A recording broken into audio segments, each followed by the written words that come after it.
Brilliant. So thank you for joining us. First off, would you mind introducing yourselves? My name is Trygve Wakenshaw. I'm Barnie Duncan. Fantastic. And what are your roles here today? I play Grareth Krubb, who works for a leather interiors company. I'm playing Dennis Chang, who is the head account consultation specialist at Ruck's Leather Interiors. Fabulous. Sounds very serious. But after watching a little clip, I am very aware that it isn't that serious. So would you mind telling us just a little bit about the show? Yeah, so it's the show that we made. It's about two guys in an office, the office of Ruck's Leather Interiors.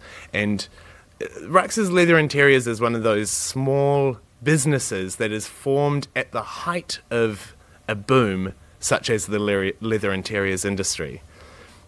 And they weren't there before, and now the boom is waning, and they're struggling to shift any leatherware. So they're kind of waiting for a phone call and questioning what is it to work in an office. Anything else to add to that? It's also an exploration of the kind of what's the word again? Minutiae. The little things that you do in an office to kind of procrastinate or kill time before actually doing work. But it's like a show of just that stuff.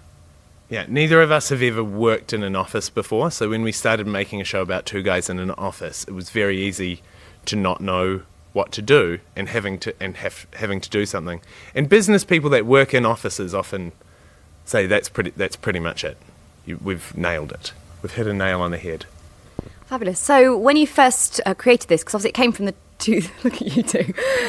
First off then, let's talk about this rapport that you two have. It is absolutely fantastic. It looks like you've known each other for, which I'm going to find out in a second if you had, but literally since you were childhood friends. Is this the case, or is it a newer relationship that's been built? We were young men. I don't know. About 17 years ago, we met and pretty much started working together instantly. Like we were in a devised show together, and we kind of became these two small, like comic relief characters. And then at the end of that show, we decided that we were going to do a spin-off show of these characters, and we kind of formed our own little company and started working together from then. Yeah. That's all right. Okay, so this show came originally from Edinburgh Festival last year, is that correct? Was it developed before that? So how's the whole show sort of come from the very beginning up to this point? Well, we made it up January of last year. January 2017. 2017, for the Perth Fringe Festival. And when we opened the show, our first night of the show ever, we had, I think, about 20 minutes of material. And then we had these two, like, 10-minute improv chunks. And then we just fumbled around for the rest of the time and kind of...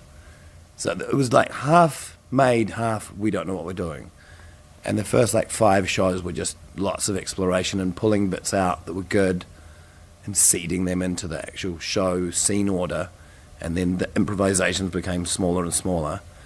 And that was the first season that we got to like, oh, this is kind of what the show is. Then we did a 1 week or 2 week run at Melbourne Comedy Festival, which kind of solidified things a bit more. But then in Edinburgh, doing it for 30 days or whatever. And then we did Edinburgh, at which point it was more or less a fairly stable show. I think the first 2 weeks of Edinburgh, we were still like changing scene order and stuff, and then by the end of Edinburgh, it had become a solid thing. But there's always like an element of improvisation and like changing around.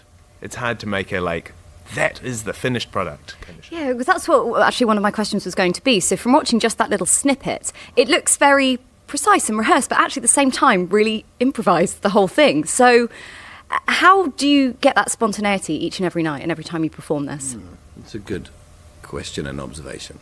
I think it's because we still have it sounds corny, but it's kind of really important. We still have a lot of joy working with each other and doing a scene of like trying to shake hands, for example. We can still do that and make it last for 5 minutes and have a heaps of fun just trying to shake hands. Like after years of mucking around like that, like we still find stuff like that funny. So we both get sick of something being the same for too long. So we just will chuck little new things out and yeah.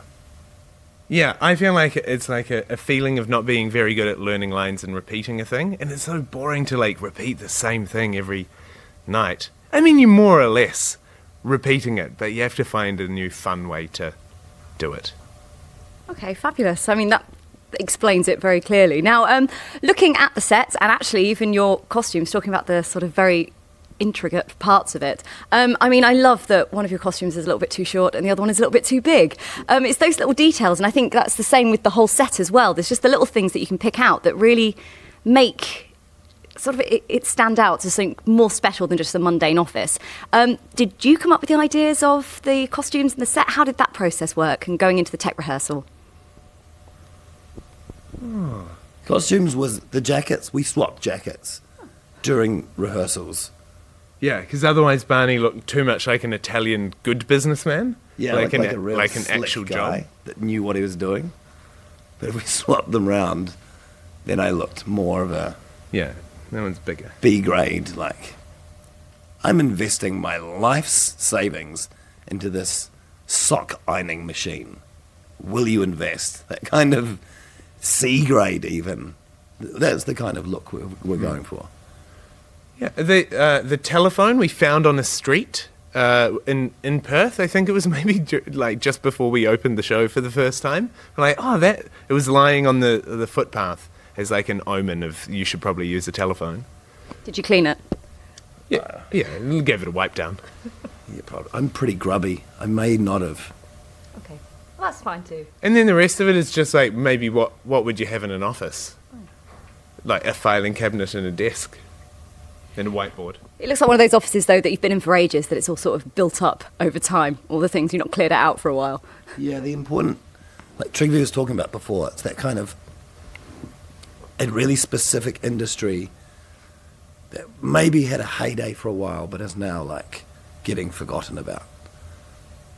So not a lot of business actually happens, so the office is kind of stale. Yeah, there's some product in the corner that they have not been able to shift, and that they are kind of saving on rent by storing product in the corner of their office. Yeah.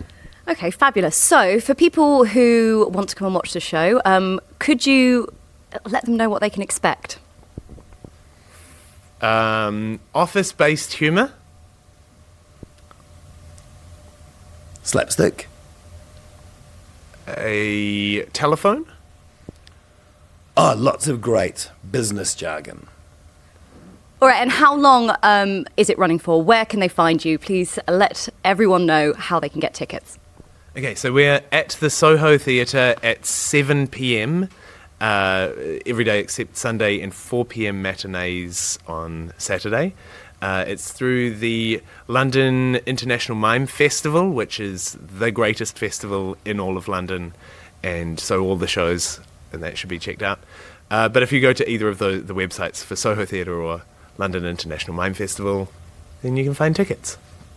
Fantastic. And last question, is this the first time you've been involved with the Mime Festival, or have you been involved previously? This is my third time doing a show here. My first show was Kraken, then Nautilus, and this is the third. And what's so special about the Mime Festival? I feel like all the shows that they program have a real. They're innovative. They're not the sort of thing that you're going to see. And quite often, the shows in the Mime Festival, you start seeing the influences of those shows within the kind of the greater theatrical world. Like these shows tend to influence other people that are making things. It's my first time here. And are you excited to be here? Yeah, I hope we get to see stuff, because our show's at a bit of a clashy time with other Mime Festival shows. But We can see shows on Sunday. Sunday we're going to go binge. We got Sunday off. Binge on Mime. Binge on Mime on Sundays. Why not? Listen, thank you so much for taking the time to speak to us. Really appreciate it. Thank you. Thank you.